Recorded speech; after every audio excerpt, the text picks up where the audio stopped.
नमस्कार दोस्तों, स्वागत है आपका हमारे यूट्यूब चैनल स्कॉलर पल्स में। और आज जो हम बात करने वाले हैं वो यूनिट 2, जिसका नाम है एंटरप्रेन्योरियल आइडिया एंड इनोवेशन, जो कि प्रोजेक्ट मैनेजमेंट एंड एंटरप्रेन्योरशिप की जिसका जो कोड होता है KHU 802 या फिर KHU 702 होता है। ठीक है, प्रोजेक्ट मैनेजमेंट एंड एंटरप्रेन्योरशिप की यूनिट 2 बात करने वाले हैं, एंटरप्रेन्योरियल आइडिया एंड इनोवेशन। इसमें जो सबसे पहला जो आता है वो आता है हमारा कि इनोवेशन क्या होता है। ठीक है, innovation the process of creating and implementing new ideas, product और सर्विसेज। ठीक है, that brings about positive change and deliver value. ठीक है, जो प्रोसेस होता है क्रिएट करने का और इम्प्लीमेंट करने का, क्या नए आइडियाज़ हो गए, प्रोडक्ट्स हो गए या सर्विसेज हो गई। ठीक है, जिससे कि एक पॉजिटिव चेंज आए सोसाइटी में। ठीक है, पॉजिटिव चेंज आए लोगों के जो लाइफ स्टाइल है उसमें, और जो कि एक डिलीवर करे एक वैल्यू। प्रोसेस होगा क्रिएट करने का, इम्प्लीमेंट करने का, नए नए आइडियाज़ हो गए या कोई प्रोडक्ट्स लॉन्च कर दिया हमने या कोई सर्विसेज वगैरह क्रिएट करी है, उसे इम्प्लीमेंट कर दिया सोसाइटी में, मार्केट में। ठीक है, जिससे क्या हुआ, एक पॉजिटिव चेंज आया। ठीक है, एडवांसमेंट बढ़ी। ठीक है, तो और एक उसने एक वैल्यूएबल चीज़ को डिलीवर करा, तो उसे हम इनोवेशन कहते हैं। ठीक है, अब इसमें क्या आता है, रोल क्या होता है इसका, इनोवेशन का रोल क्या होता है। सबसे पहला पॉइंट आता है इसमें क्रिएटिव डेवलपमेंट। ठीक है, डेवलपमेंट के अवसर बढ़ते हैं, इससे क्रिएट करता है डेवलपमेंट को। ठीक है, और इससे क्या कहते हैं, देश के डेवलपमेंट में हेल्प करता है। ठीक है, परसिस्टेंस इम्प्रूवमेंट, एक परसिस्टेंस इम्प्रूवमेंट मिलता है इससे। Making the best of your existing process, तो जो हमारा कोई जैसे एक कोई एग्जिस्टिंग प्रोडक्ट है, उसमें इनोवेशन अगर हम उसमें लाते हैं तो उससे उस चीज़ जो वो प्रोडक्ट होगा उसमें एक एडवांसमेंट मिलती है, एक इम्प्रूवमेंट मिलती है। ठीक है, तो वो जो एग्जिस्टिंग जो प्रोसेस होता है उसे भी वो इम्प्रूव करता है, उसे बेस्ट क्वालिटी में शो करता है। या फिर जो इनोवेशन होता है, एक एग्जिस्टिंग प्रोसेस को, एग्जिस्टिंग प्रोडक्ट को, ठीक है, या कोई सर्विसेज है, उसे बेस्ट से बेस्ट बनाने में हेल्प करता है। फोर्थ पॉइंट जो आता है वो आता है हमारे इसमें, having a unique selling point. ठीक है, तो उस इनोवेशन से क्या होता है, अगर कोई प्रोडक्ट है उसका कुछ अगर उसमें इनोवेशन की गई है या कुछ उसमें एक यूनिक चीज़ या फिर एक यूनिक कुछ ऐसा इन्वेंट करा गया है जो एक उसका टच पॉइंट है, तो वो उसे क्या कहते हैं, उस प्रोडक्ट को या फिर उस सर्विसेज को सेल करने में भी हेल्प करता है और एक यूनिक सेलिंग पॉइंट बन जाता है वो इनोवेशन उस पर्टिकुलर प्रोडक्ट का या फिर उस पर्टिकुलर सर्विसेज का। जो आता है अब इसमें आता है हमारा नेक्स्ट टॉपिक, जो इनोवेशन होता है उसकी 8 फील्ड्स होती हैं। ठीक है, कौन कौन सी फील्ड होती हैं इनोवेशन की, तो फर्स्ट जो आती है वो आती है हमारी product and product performance innovation. ठीक है, एक फील्ड ये हो गई इनोवेशन की, प्रोडक्ट और प्रोडक्ट की परफॉर्मेंस का इनोवेट करना उसमें। ठीक है, कोई प्रोडक्ट है या फिर उस प्रोडक्ट की कोई परफॉर्मेंस है, अगर वो कुछ एक्टिविटी परफॉर्म करता है तो उस चीज़ में इनोवेशन करना, उस चीज़ में एडवांसमेंट मतलब एडवांसमेंट करना उस चीज़ में, तो ये सब आ जाती है हमारे product and product performance innovation में। टेक्नोलॉजी इनोवेशन, टेक्नोलॉजी से रिलेटेड अगर इनोवेशन हो रही है तो वो टेक्नोलॉजी इनोवेशन में आ जाएगा। बिजनेस मॉडल से रिलेटेड है तो बिजनेस मॉडल इनोवेशन में। और ऑर्गेनाइजेशनल इनोवेशन, किसी ऑर्गेनाइजेशनल से रिलेटेड या किसी कंपनी से रिलेटेड, किसी एंटरप्राइज से रिलेटेड इनोवेशन जो की जाएगी वो ऑर्गेनाइजेशनल इनोवेशन में आ जाएगा। ठीक है, प्रोसेस इनोवेशन, ठीक, प्रोसेस इनोवेशन हो गया। Marketing sales new channel innovation हो गया। नेटवर्क इनोवेशन हो गया। कस्टमर इंगेजमेंट और कस्टमर रिटेंशन। तो ये जो आती हैं ये हमारी 8 फील्ड्स ऑफ इनोवेशन होती हैं।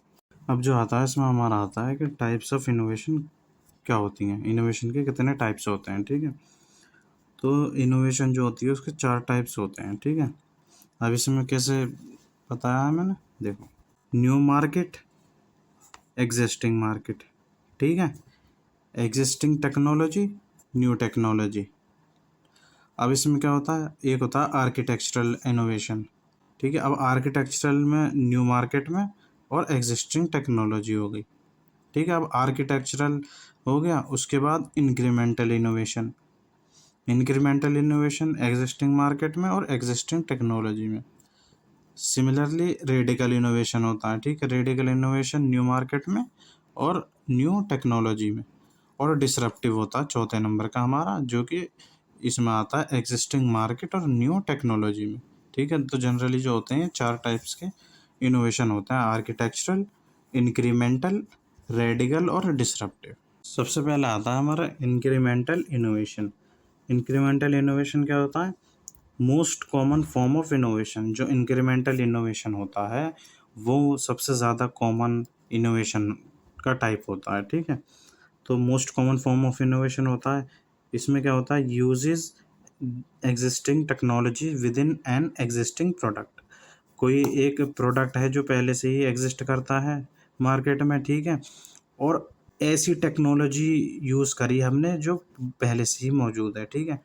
देन एग्जिस्टिंग टेक्नोलॉजी का यूज़ करके किसमें? एक एग्जिस्टिंग प्रोडक्ट में उससे जो इनोवेशन करी जाती है वो करी जाती है इंक्रीमेंटल इनोवेशन, ठीक है। कोई हमने ना ही कोई नई टेक्नोलॉजी ईजाद करी और ना ही हमने कोई नया प्रोडक्ट बनाया जिसमें हमने वो इनोवेशन करी। टेक्नोलॉजी भी एग्जिस्ट पुरानी होगी और क्या कहते हैं जो प्रोडक्ट होगा जिस पे वो इनोवेशन करी जाएगी वो भी प्रोडक्ट एक एग्जिस्टिंग प्रोडक्ट होगा। इसका गोल क्या होता है? Improve an existing offering by adding new features, changes in design etcetera, ठीक है। ये क्या करता है? एक एग्जिस्टिंग प्रोडक्ट को, उसके फीचर्स को इम्प्रूव करता है, ठीक है। कैसे इम्प्रूव करता है? मतलब नए फीचर्स डाल देंगे उसमें, कुछ पुराने फीचर्स हैं। अभी इसमें एग्जांपल क्या होता है? स्मार्टफोन ले लिया हमने, जैसे फ़ोन को अपडेट करना है, फ़ोन को अपडेट करना हो गया, न्यू फीचर्स ऐड करना उसमें। जो एंड्रॉयड वर्जन हो गया फ़ोन का, ठीक है, इंटरनल मेमोरी होगी उसकी, उसे मॉडिफाई कर दिया। और रैम हो गई उसकी, पहले 4 GB रैम में फ़ोन आ रहा था, फिर उसके बाद 8 GB रैम में कर दिया, फिर 12 में कर दिया, ऐसे। मतलब जो प्रोडक्ट है उसके उसमें कुछ ऐसे नए फीचर्स ऐड करे जिससे कि जो उसकी एग्जिस्टिंग जो ऑफरिंग थी, एग्जिस्टिंग जो उसकी कंडीशन थी वो इम्प्रूव हो गई, वो और बेटर परफॉर्मेंस देने लगा, ठीक है। ये हो गया। सेकंड आता है हमारा disruptive.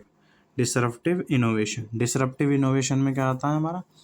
Applying new technologies, processes और disruptive business models to existing industries, ठीक है। कोई एक इंडस्ट्री है, कोई ऑर्गेनाइजेशन है, कोई मार्केट है, एग्जिस्ट करती है पहले से, उसमें नई टेक्नोलॉजी हमने अप्लाई करी, प्रोसेसेस नए अप्लाई करे उसमें, या फिर नए बिजनेस मॉडल हमने उन्हें प्रोवाइड करे, या फिर उनमें हमने उन्हें एग्जीक्यूट करा। टेक्नोलॉजी नई है और जहाँ वो हम उसे अप्लाई करेंगे, जिस फील्ड में अप्लाई करेंगे, जिस इंडस्ट्री में अप्लाई करेंगे, वो एक एग्जिस्टिंग इंडस्ट्री होगी या फिर एक एग्जिस्टिंग मार्केट होगी या फिर कोई ऑर्गेनाइजेशन हो सकती है, ठीक है। एग्जिस्टिंग ऑर्गेनाइजेशन पहले से मौजूद है, टेक्नोलॉजी हमने उस पर नहीं अप्लाई करी या फिर नए नए प्रोसेस और बिजनेस मॉडल उसमें हमने अप्लाई करे, वो आएगा हमारा डिसरप्टिव इनोवेशन में। नेक्स्ट पॉइंट क्या आता है इसमें? स्टार्ट्स बाय टारगेटिंग ओवरलोडेड और अंडरसर्व्ड कस्टमर नीड्स। ये कैसे स्टार्ट करा? स्टार्ट इसमें क्या होता है? स्टार्ट करता है ओवरलोड या फिर अंडरसर्व्ड कस्टमर की नीड्स जो होती हैं ये उन पे फोकस करता है एक तरह से। They are typically simpler, more affordable, more accessible than existing solutions. ये क्या होते हैं? जो डिसरप्टिव इनोवेशन में जो आते हैं वो सिंपलर होते हैं, बहुत अफोर्ड करने लायक होते हैं, अफोर्डेबल होते हैं, ईजिली एक्सेसिबल होते हैं as compare to the existing solution. जैसे रैपिडो हो गया, ऊबर हो गया, ठीक है। तो ये जो होती हैं ये ईजिली हम इन्हें रीच कर सकते हैं ईजिली। तो ये then as compare to the conventional और एग्जिस्टिंग सोल्यूशंस, ठीक है। यह आता है इसमें हमारा, आता है वो आता है हमारा आर्किटेक्चरल इनोवेशन, ठीक है। आर्किटेक्चरल इनोवेशन इसमें क्या आता है? It involves making significant changes to overall design और structure of a product, system और ऑर्गेनाइजेशन। इसमें क्या होता है कि सिग्निफिकेंट थोड़े बहुत चेंजेस होते हैं ओवरऑल डिज़ाइन में। जैसे कोई फ़ोन है, अब फ़ोन में जैसे कैमरे का एंगल चेंज कर दिया, पावर बटन जो होता है ऑन ऑफ का, वो वॉल्यूम बटन अप डाउन का होता है, वो चेंज कर दिया। तो इस तरीके से किसी भी जो प्रोडक्ट है उसके स्ट्रक्चर में या फिर किसी सिस्टम में या कोई ऑर्गेनाइजेशन भी हो सकती है, उसमें सिग्निफिकेंट चेंजेस करना और उसके ओवरऑल डिज़ाइन में। ठीक है, तो ये आता है हमारा आर्किटेक्चरल इनोवेशन में। नेक्स्ट क्या है इसमें, गोज बियॉन्ड इंक्रीमेंटल इम्प्रूवमेंट। ठीक है, इंक्रीमेंटल इम्प्रूवमेंट से भी ये आगे जाता है एक तरह से। एंड इंस्टेड री imagine how the different components और एलिमेंट फिट टुगेदर, के डिफरेंट डिफरेंट एलिमेंट्स या कंपोनेंट्स जो होंगे उस प्रोडक्ट के, सिस्टम के, वो किस तरीके से एक साथ फिट बैठ सकते हैं और इजीली इफ़ेक्टिवली वो काम कर सकेंगे। तो उसकी वो सब जो आता है वो आता है हमारा आर्किटेक्चरल इनोवेशन में। नेक्स्ट क्या आता है इसमें, आता है can result in new functionalities, efficiencies and improvements. ठीक है, इससे क्या होता है कि आर्किटेक्चरल इनोवेशन को अप्लाई करने के बाद नई नई फंक्शनैलिटीज़ हमें मिलती हैं, एफिशिएंसी उसकी इंक्रीज हो जाती है एंड अदर इम्प्रूवमेंट हमें उसमें ऑब्टेंड होती हैं। एग्जांपल क्या हो गया, ओपन प्लान ऑफिस। फोर्थ जो आता है वो आता है हमारा रेडिकल इनोवेशन। रेडिकल इनोवेशन में क्या आता है, it involves the development and introduction of entirely new products, services और processes that disturbs existing markets. ठीक है, इसमें क्या होता है, इसमें डेवलपमेंट होता है और नए नए प्रोडक्ट्स को क्या कहते हैं उसे इंट्रोड्यूस करा जाता है, बनाया जाता है, या फिर नई नई सर्विसेज को या ऐसे प्रोसेसेस को जो कि एक तरह से ऑब्स्ट्रक्शन होते हैं एक एग्जिस्टिंग मार्केट में। ठीक है, या एक तरीके से हम कह सकते हैं कन्वेंशनल टेक्नोलॉजी को रिप्लेस कर दिया जाता है एक तरह से मॉडर्न टेक्नोलॉजी में, या फिर जो एग्जिस्टिंग मॉडर्न टेक्नोलॉजी होती है उससे डेवलपमेंट होता है और इंट्रोड्यूस करे जाते हैं नए प्रोडक्ट को, सर्विसेज को और प्रोसेसेस को अकॉर्डिंग टू दी मार्केट, और जो कि मॉडर्न होते हैं। ठीक है, in it involves ground breaking advancement होता है, novel approach and transformative changes that change challenges established norms and create new possibilities. ठीक है, नई नई पॉसिबिलिटीज़ को क्रिएट करते हैं, नई नई एफिशिएंसी बढ़ाते हैं, जो चैलेंजेस होते हैं उन्हें टैकल करने में हेल्प करते हैं, और जो एरर होते हैं उन्हें भी मिटिगेट करते हैं, या फिर उनका जो परसेंटेज होता है एरर का वो भी मिनिमाइज़ करते हैं। एग्जाम्पल क्या हो गए, इलेक्ट्रिक व्हीकल्स हो गए। ठीक है, पहले इलेक्ट्रिक व्हीकल्स हो गए, कीपैड टू टच स्मार्टफोन, पहले कीपैड वाले आते थे, फिर टच स्मार्टफोन आने लगे, तो उससे कहीं ना कहीं वो कन्वेंशनल से जो मॉडर्न था वो इजीली इफेक्टिव भी था, प्रोडक्टिविटी भी उसने इंक्रीज करी, और भी चीज़ें वो हमें प्रोवाइड करा। तो ये सब जो आते हैं वो हमारी आती है रेडिकल इनोवेशन में। थर्ड टॉपिक हमारा वो आता है आइडिया जनरेशन। आइडिया जनरेशन क्या होता है, it is the process of creating, developing and communicating ideas which are abstract, concrete और visual। आइडिया जनरेशन जो होता है वो एक प्रोसेस होता है क्रिएट करने का, डेवलप करने का और कम्युनिकेट करने का, आइडियाज़ जो कि कॉन्क्रीट होते हैं, एब्स्ट्रैक्ट होते हैं और विजुअल होते हैं। आइडिया जनरेशन में ऐसे ऐसे जो प्रोसेस होता है जो कि हमें हेल्प करते हैं क्रिएट और डेवलप करने के लिए, कम्युनिकेट करने के लिए, ऐसे ऐसे आइडियाज़ जो कि हेल्पफुल होते हैं मार्केट के लिए, किसी भी ऑर्गेनाइजेशन के लिए, और जो कि एक तरह से कॉन्क्रीट कह सकते हैं, कॉन्क्रीट होते हैं मतलब इफ़ेक्टिव होते हैं, और परमानेंट एक तरह से परमानेंट जो हमें सॉल्यूशन जो होते हैं प्रोवाइड करते हैं आइडियाज़ का, जो कि हेल्पफुल होते हैं किसी भी प्रोडक्ट को, सर्विसेज को, या फिर जो भी प्रोसेस वगैरह होते हैं किसी भी ऑर्गेनाइजेशन में उनको इम्प्रूव करने के लिए। First step of any product development, जो आइडिया जनरेशन जो होता है वो पहला स्टेप होता है किसी भी प्रोडक्ट की डेवलपमेंट का। ये क्या करता है, focus on identifying solutions for a problem. ये फोकस करता है कि एक पर्टिकुलर प्रॉब्लम है, उसका सॉल्यूशन ढूंढ के उसका सॉल्यूशन को आइडेंटिफाई करता है, उसके सॉल्यूशन को ये ढूंढता है। It is backbone for every organisation. जो आइडिया जनरेशन जो प्रोसेस होता है ये बैकबोन होता है किसी भी एक ऑर्गेनाइजेशन का। बात है हमारा कि प्रोसेस क्या होते हैं आइडिया जनरेशन के। आइडिया जनरेशन का जो प्रोसेस में जो फर्स्ट प्रोसेस आता है वो आता है हमारा इनेबलिंग। बेसिकली 5 या 6 प्रोसेस स्टेप्स होते हैं। तो सबसे पहले आता है हमारा इनेबलिंग। इनेबलिंग में क्या होता है, create an environment, environment create करा, provide necessary resources tools and support, जो नेसेसरी जो जिस रिसोर्सेज की या जिस टूल्स की या जो भी सपोर्ट की रिक्वायरमेंट है वो प्रोवाइड करी जाती है। Encourage and an open and collaborative culture, एक एनकरेज, एक ओपन और एक कोलेबरेटिव कल्चर फॉर्म करा जाता है आइडिया जनरेशन के प्रोसेस के फर्स्ट उसमें इनेबलिंग में। तो ये जो इन्वायरमेंट क्रिएट किया जाएगा, नेसेसरी जो जिस जिस रिसोर्सेज की, टूल्स की, सपोर्ट्स की नीड होगी वो प्रोवाइड की जाती है, ठीक है। एंड इन एनकरेज करा जाएगा लोगों को, एक ओपन और एक कोलैबोरेटिव कल्चर दिया जाएगा, ठीक है। सेकंड जो आता है वो आता है हमारा डिफाइनिंग। डिफाइनिंग में क्या आता है हमारा, क्लियरली डिफाइन द प्रॉब्लम्स और अपॉर्चुनिटीज़। इस जो डिफाइनिंग जो प्रोसेस होता है, ये जो सेकंड स्टेप होता है, इसमें बताया जाता है कि क्या क्या हमारी प्रॉब्लम्स होंगी और हमें क्या क्या अपॉर्चुनिटीज़ हैं। तो वो सब चीज़ें जो होती हैं इसमें डिफ़ाइन करी जाती हैं। नेक्स्ट पॉइंट क्या आता है इसमें, गैदर इनसाइट्स, इनसाइट से डेटा वगैरह को गैदर करा जाता है, रिसर्च कंडक्ट करी जाती है, एनालाइज नीड्स, किस चीज़ की हमें ज़रूरत है, किस चीज़ की हमें नीड्स है, वो उस चीज़ को एनालाइज किया जाता है और हमारे चैलेंजेस क्या होंगे। तो ये सब इसमें होता है सेकंड प्रोसेस में, डिफाइनिंग में। थर्ड पॉइंट जो आता है डिफाइनिंग में, formulate clear problem statements.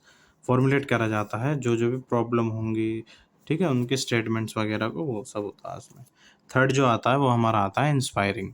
Inspiring में क्या आता है, it stimulates creativity and inspiration by exposing your self for team to diverse perspective experiences and stimuli, ठीक है। ये क्या करता है, स्टिमुलेट करता है क्रिएटिविटी, इंस्पिरेशन के, अपने आप को एक्सप्रेस करना, वो सब आ जाता है हमारा इंस्पायरिंग में, जिससे कि एक्सपीरियंसेस जो होते हैं वो शेयर करे जाते हैं, लोगों को उससे एक्सपीरियंस मिलता है। तो वो सब आता है हमारा इंस्पायरिंग में। फोर्थ जो आता है वो हमारा, वो प्रोसेस में जो स्टेप्स है हमारा, वो सिलेक्टिंग होता है। सिलेक्टिंग में क्या होता है, it evaluate generated ideas based on pre defined criteria such as feasibility, market potential, alignment and resource requirement, ठीक है।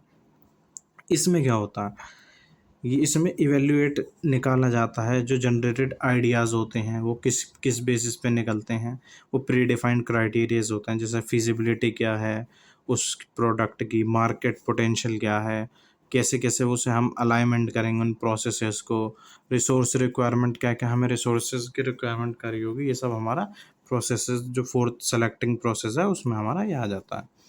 नेक्स्ट पॉइंट क्या आता है सिलेक्टिंग में, it select most promising ideas that have highest potential for success. तो selecting में वो ideas select करे जाते हैं जिनके सक्सेस का जो पोटेंशियल होता है वो हाई होते हैं, जिसके सक्सेस होने के जो चांसेस होते हैं वो हाई होते हैं, वो हमारा सेलेक्टिंग में आ जाता है। अब जो हमारा फिफ्थ पे जो आता है वो आता है हमारा optimising. Define refine and develop the selected ideas further. ये क्या करता है, रिफाइन करता है और डेवलप करता है जो हमारे आइडियाज़ होते हैं उन्हें आगे फर्दर, और उन्हें डेवलप करने में हमें हेल्प करता है, उन्हें रिफाइन करने में हमें हेल्प करता है, जो हमने आइडिया सेलेक्ट करे होते हैं फोर्थ स्टेप में, ठीक है। वो उनको हमें रिफाइन कर देता है, ये रिफाइन करने में हेल्प करता है, और उन उन जो सेलेक्टेड जो आइडियाज़ होते हैं, जो हमने आइडिया सेलेक्ट कर लिए, उन्हें डेवलप करने में और हमें हेल्प करता है, वो किसमें, ऑप्टिमाइजिंग में। इसमें नेक्स्ट पॉइंट क्या आता है इसका, it explores different variations, combinations और enhancement to maximise their potential. ये क्या करता है, एक्सप्लोर करता है डिफरेंट डिफरेंट वेरिएशंस क्या हो सकते हैं, कॉम्बिनेशन क्या हो सकते हैं, क्या हम एनहेंसमेंट क्या और क्या सुधार करें, जिससे कि जो पर्टिकुलर जो आइडिया जो हमने वो जनरेट करा है, जो सेलेक्ट करा है, उसका पोटेंशियल मैक्सिमाइज हो जाए। Seek feedback from users, users से, लोगों से फीडबैक लेते हैं, एक्सपर्ट से फीडबैक लेते हैं, expert to improve the ideas, किस लिए, जिससे कि वो अपने आइडियाज़ को इम्प्रूव कर सके। यूज़र से फीडबैक लेंगे और एक्सपर्ट्स जो होते हैं उनसे फीडबैक लेते हैं ऑप्टिमाइजिंग स्टेप्स में, क्यों, इम्प्रूव करने के लिए जो उन्होंने आइडिया सेलेक्ट करे हैं या जो उन्हें रिफाइन वगैरह करे हैं वो आइडियाज़ को, उससे हेल्प करता है फिफ्थ पॉइंट। अब जो हमारा सिक्स्थ आता है वो आता है हमारा नर्चरिंग। और जो सिक्स्थ पॉइंट जो है ये हमारा इस जो आइडिया जनरेशन के प्रोसेस है इसका ये लास्ट पॉइंट है। सिक्स्थ पॉइंट नर्चरिंग में क्या आता है, once the ideas are optimise and refined, हमने आइडिया को सेलेक्ट कर लिया, ऑप्टिमाइज करके उसे रिफाइंड भी कर लिया, ठीक है, then nurture them by providing them support, resources and guidance. Nurturing का मतलब होता है देखभाल करना, तो उन्हें नर्चर करते हैं। फिर कैसे हम नर्चर कर सकते हैं उसकी देखभाल, उन्हें सपोर्ट प्रोवाइड करेंगे, रिसोर्सेज प्रोवाइड करेंगे, उन्हें गाइडेंस देंगे, तो इसके थ्रू नर्चर कर सकते हैं जो आइडियाज़ जो हमने जनरेट करे हैं, जो सेलेक्ट करे हैं, जो हमारी परफॉर्मेंस है उसको मैक्सिमाइज करने के लिए या फिर सक्सेस रेट को बढ़ाने के लिए। नेक्स्ट पॉइंट क्या आता है इसमें, develop and action plan. Action plan develop करते हैं नर्चरिंग स्टेप्स में, continuously monitor and adapt implementation process, continuously monitor करते हैं आइडियाज़ को, ठीक है, देखभाल करते हैं उसकी, एडेप्ट कर इम्प्लीमेंटेशन प्रोसेस को एडेप्ट करते हैं, ये सब आता है। इसका एग्जाम्पल जो हो जाता है वो आता है हमारा, company looking like to reduce plastic waste in its packaging. जैसे कोई कंपनी है, वो उसका कोई प्रोडक्ट बनता है, वो उस प्रोडक्ट में जैसे प्लास्टिक का पैकिंग यूज़ करती है, तो वो अगर वो उसे रिप्लेस करे, रिड्यूस कर दे, रिप्लेस करे उस प्लास्टिक की पैकेजिंग को किसी रिसाइकलेबल पैकिंग से, या फिर जो इन्वायरमेंटल फ्रेंडली पैकिंग हो उससे, तो उस तरीके की जो वो आ जाती है, वो हमारे इसमें आ जाती है नर्चरिंग में, कि एक ऐसी कंपनी है जो अपना प्रोडक्ट किसी प्लास्टिक के उसमें बेचती है, अब वो क्या करना चाह रही है, वो जो रिड्यूस प्लास्टिक जो वेस्ट है अपनी पैकेजिंग से वो रिड्यूस कराना चाह रही है, जिससे कि वो क्या कर सकती है, एक इन्वायरमेंटल फ्रेंडली पैकेजिंग हमें दे सकती है, ठीक है। तो ये होते हैं हमारे आइडिया जनरेशन के 6 प्रोसेसेस। नेक्स्ट टॉपिक जो आता है वो हमारा आता है वेरियस टेक्निक्स। वेरियस टेक्निक्स क्या क्या हो सकती हैं आइडिया जनरेशन की, तो 4 टेक्निक्स होती हैं। सबसे पहले माइंड मैपिंग, ठीक है, माइंड मैपिंग कर ली जाती है, ब्रेन स्टॉर्मिंग के थ्रू, रिवर्स थिंकिंग के थ्रू, एंड 5 Ws। 5 Ws क्या होते हैं, who, what, where, when, why, ठीक है, ये जो हमारी होती हैं वेरियस टेक्निक्स होती हैं आइडिया जनरेशन की 4। नेक्स्ट जो आता है वो हमारा आता है मैनेजरियल स्किल्स। मैनेजरियल स्किल्स क्या होते हैं, managerial skills required to become a successful entrepreneur. क्या क्या मैनेजरियल स्किल्स होंगी मैनेज करने की, ठीक है, मैनेजरियल स्किल्स क्या क्या होंगी एक सक्सेसफुल एंटरप्रेन्योर बनने के लिए। तो सबसे पहले जो आता है वो आता है इसमें हमारा time management. More work done less amount of time, ज़्यादा से ज़्यादा काम हो जाए कम टाइम में, तो वो हो जाएगा हमारा टाइम मैनेजमेंट में, हमारा टाइम भी बच रहा है और हमारा मैक्सिमम जो वर्क है वो भी हो रहा है। सेकंड जो आता है वो हमारा आता है बिजनेस प्लानिंग।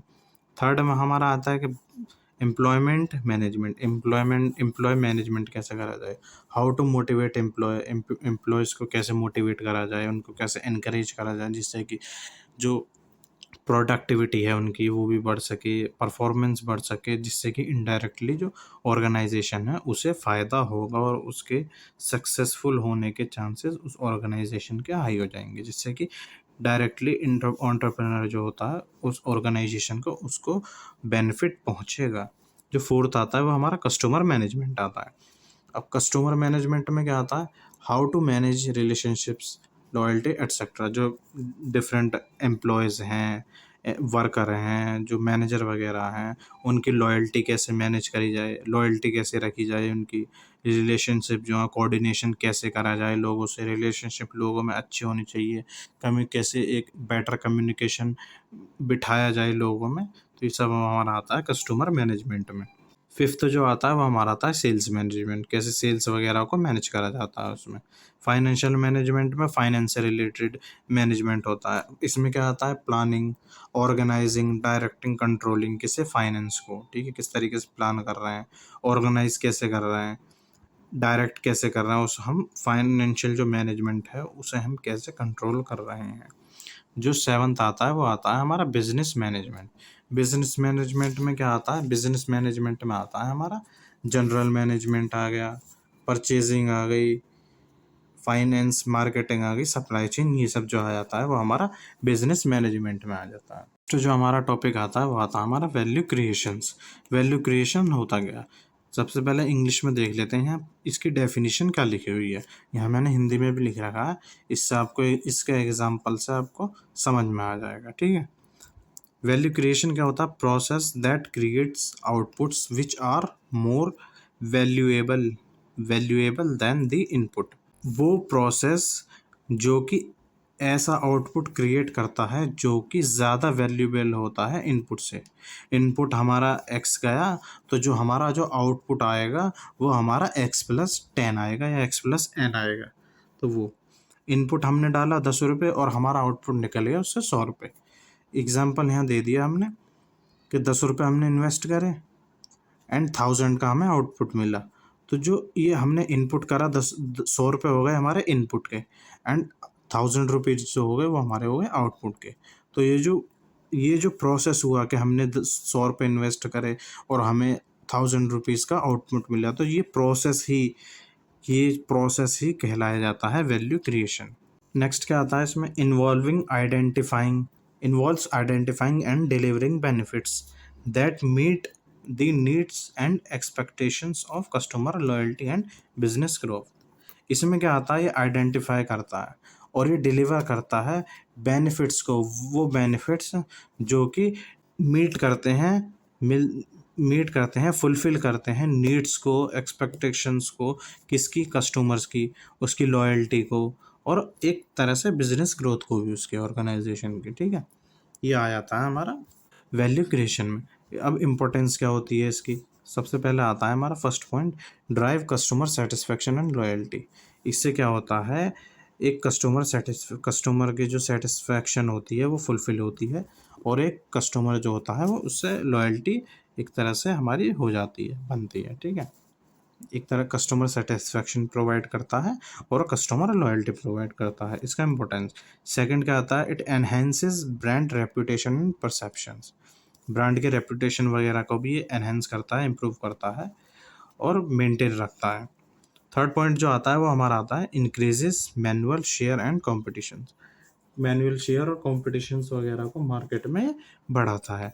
फोर्थ पॉइंट आता है हमारा fosters innovation and continuous improvement. इसके थ्रू क्या होता है? एक फास्टर इनोवेशन, एक रैपिडली या एक तरीके से हमें इफ़ेक्टिव इनोवेशन मिलती है एंड कंटिन्यूअस इम्प्रूवमेंट होता रहता है। नेक्स्ट जो हमारा टॉपिक आता है वो आता है steps to create an enterprise.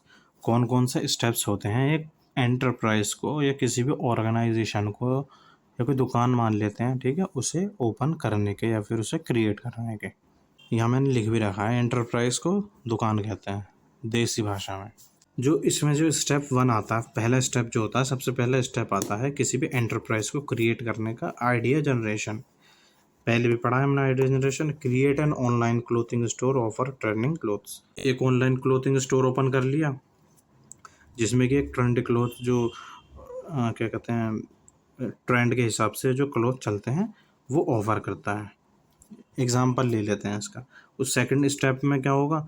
Market research करेंगे। मार्केट रिसोर्सेज क्या होंगे, कौन कौन सी हमारी टारगेट ऑडियंस होगी। हम क्लोथिंग ब्रांड स्टार्ट कर रहे हैं तो हमारी टारगेट ऑडियंस कौन सी होगी, कॉम्पिटिटर्स कौन कौन से होंगे, वो एनालाइज करना, ये सब हमारा आता है मार्केट रिसर्च में। थर्ड जो स्टेप आता है वो हमारा आता है बिजनेस प्लानिंग। बिजनेस प्लानिंग में क्या होता है? क्लोथिंग स्टोर कॉन्सेप्ट्स हो गया, प्रोडक्ट ऑफरिंग हो गया, प्रोडक्ट की स्ट्रेटजी क्या होगी, प्राइसिंग स्ट्रेटजी क्या होगी, टारगेट मार्केट कौन सी होगी। तो ये सब जो आता है इस क्लोथिंग स्टोर्स का होंगे, उसका कॉन्सेप्ट, प्रोडक्ट क्या क्या ऑफ़र करेगा वो प्रोडक्ट, स्ट्रेटजीज कैसे कैसे होंगी, क्या प्राइस होगा उन पर्टिकुलर प्रोडक्ट्स का। तो ये सब जो आता है हमारा, कहाँ कहाँ वो किस किस मार्केट में वो टारगेट करेगा। क्लोथिंग मार्केट है तो क्लोथिंग मार्केट से रिलेटेड वो टारगेट करेगा। जो ये सब जो आता है वो हमारा बिजनेस प्लानिंग में आता है। Then step fourth is legal requirements क्या होंगे? स्टेप फोर्थ होंगे legal requirements. Register your business, obtain necessary licence and permit.